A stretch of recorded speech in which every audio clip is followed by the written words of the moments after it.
There are times when I sit down at my desk and I read the scriptures that are assigned and do my initial commentary reading for the week and gasp. Following the gasp, I send a message to my wife that I'm going to get in trouble with this sermon. That happened this week. This week, though, it was with two of the texts. Both the first reading and the gospel reading made me swallow hard,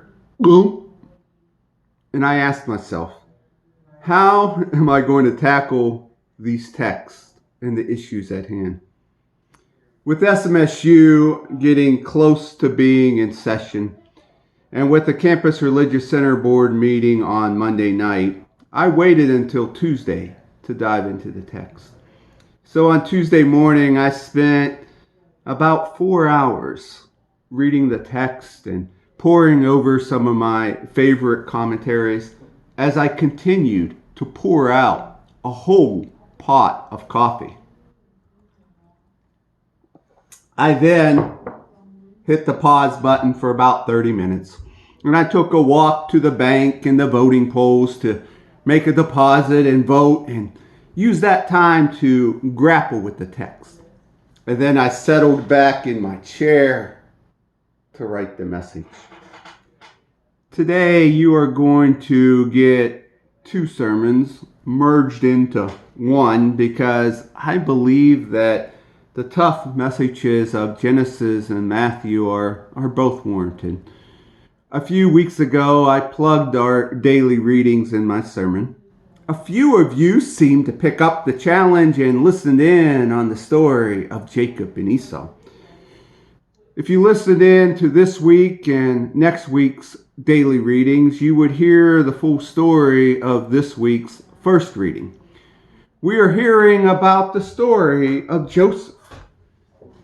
If you just listen in to today's reading, you only get a small snippet of the story. When we participate in the daily readings, you get the full story. So I want to encourage you to listen to the full story. Today, we rested in what many would consider to be the climax of the story. We are in chapter 45. The whole story of Joseph goes from chapter 37 through chapter 50. In chapter 37, the story opens when his big brothers sold him into slavery. Aren't big brothers great? The story ends in chapter 50 when he dies an old man after a wild ride of life. There are so many twists and turns that occur in those 14 chapters. When I pondered the Genesis text in my sermon preparation, the one word that jumped off of the page was the big R word, reconciliation. In our text today, Joseph offers forgiveness and wants to have the relationship restored. He does this in a way that is overflowing with abundance. The reaction of abundance is done with mercy, grace, and forgiveness. Now, if we were truly honest with ourselves, we would not be shocked if Joseph would have thrown the hammer down. Retribution would be in order. Think about it.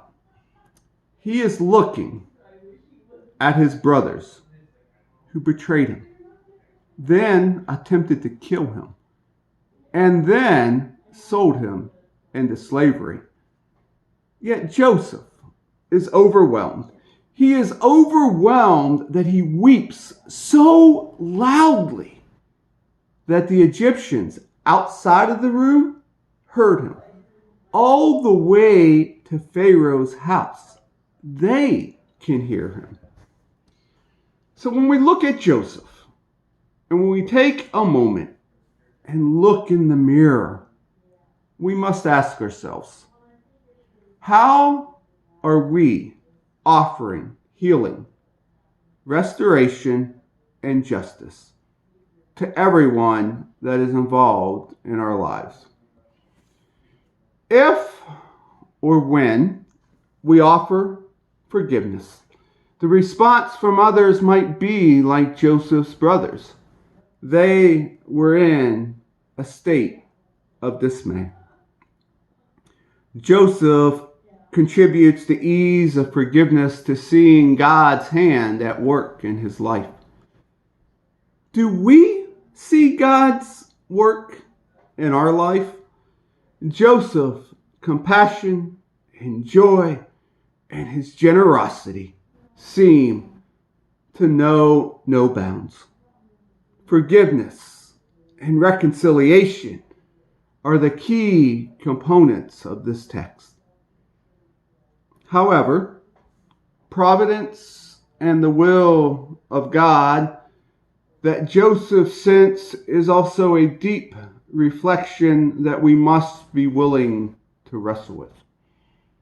There is not enough time in this message to deal with it, but I see too many people point to the happenings of our world and say, God's will.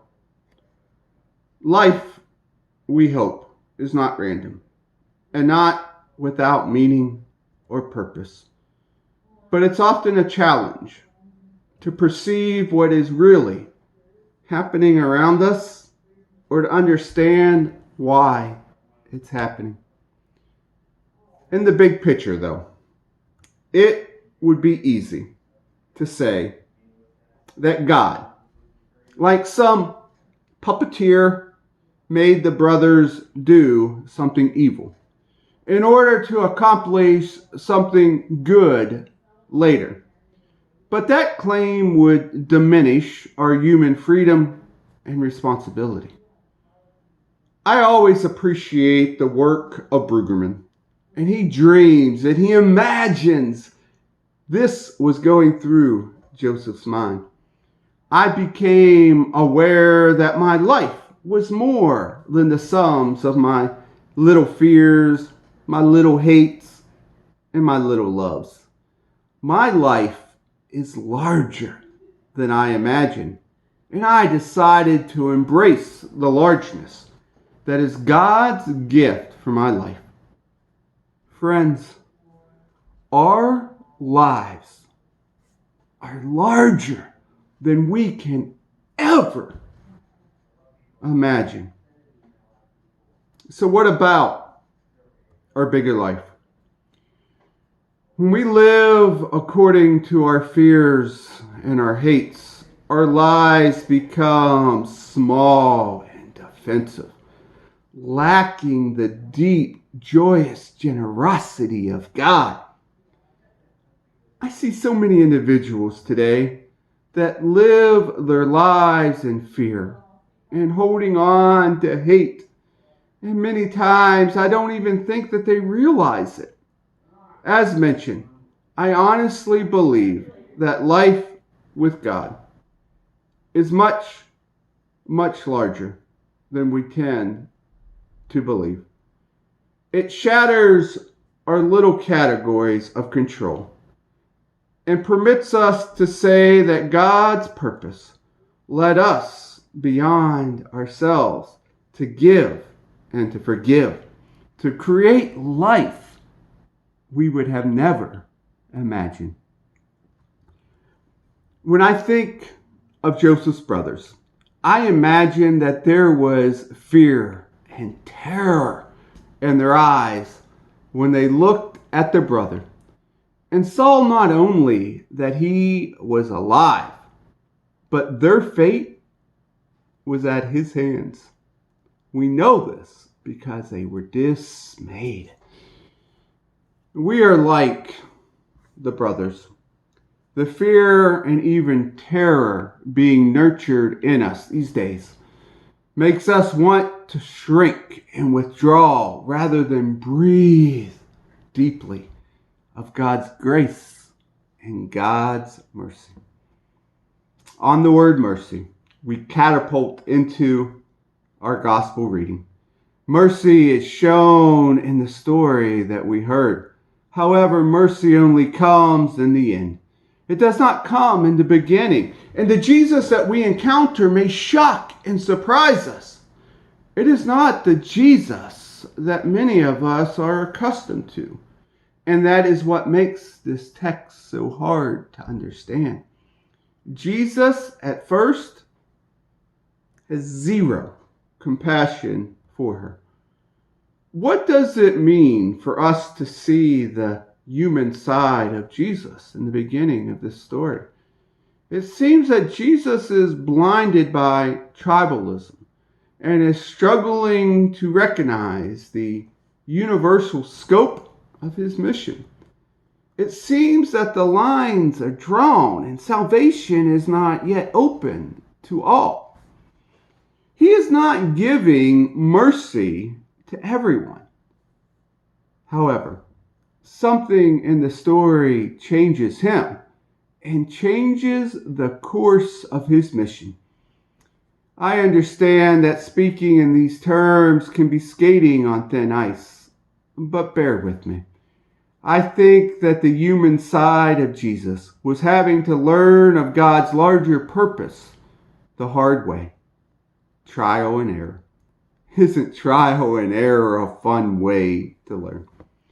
What might have Jesus learned in this error episode? Verse 21. He had to have the willingness to leave the familiar and draw closer to those who were different from him.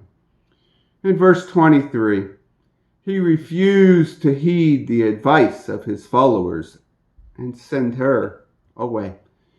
In verse 28, he showed the capacity to relent gracefully when he was on the wrong side of the argument. This is a tough pill for some of us to swallow. I think relenting gracefully is extremely tough for us. In North America, we have a great amount of social and economic privilege. What are we going to do with that privilege? Over the last few months, I have wrestled with racism as Black Lives Matters really picked up speed in the last 3 to 4 months. The toughest part for me, and maybe for you, is the fact that it does not always come from bad intentions or explicit biases. Instead, it comes because we are clueless in our complicity. Here's the next struggle. Jesus' changes occurred when he dared to walk in the region of Tyre and Sidon. What would happen to us if we dared to make ourselves more vulnerable to new people and new situations? For Jesus, it was a Canaanite woman who commended boldness, a woman who persisted. Her counter-argument to Jesus was absolute brilliancy, and Jesus simply could not resist.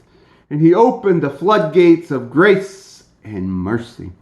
Jesus, originally in the story, believed there was only a certain amount to give.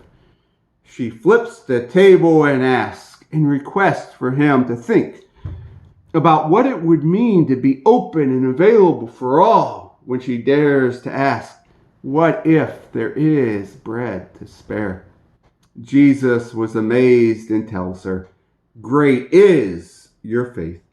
Because of this encounter, everyone is now included in mercy. It is tough. I get it. I understand. But I really feel that we must place ourselves in the arenas where we can hear the stories and be challenged. As I end this sermon, speaking of arenas, please let me share with you a quote that I have been wrestling with the last 10 days and have shared a few times on social media. It is from Bernie Brown. I want to be in the arena. I want to be brave with my life. And when we make the choice to dare greatly, we sign up to get our behinds kicked. We can choose courage Or we can choose comfort, but we can't choose both. Not at the same time. Now, go and dare greatly. Amen.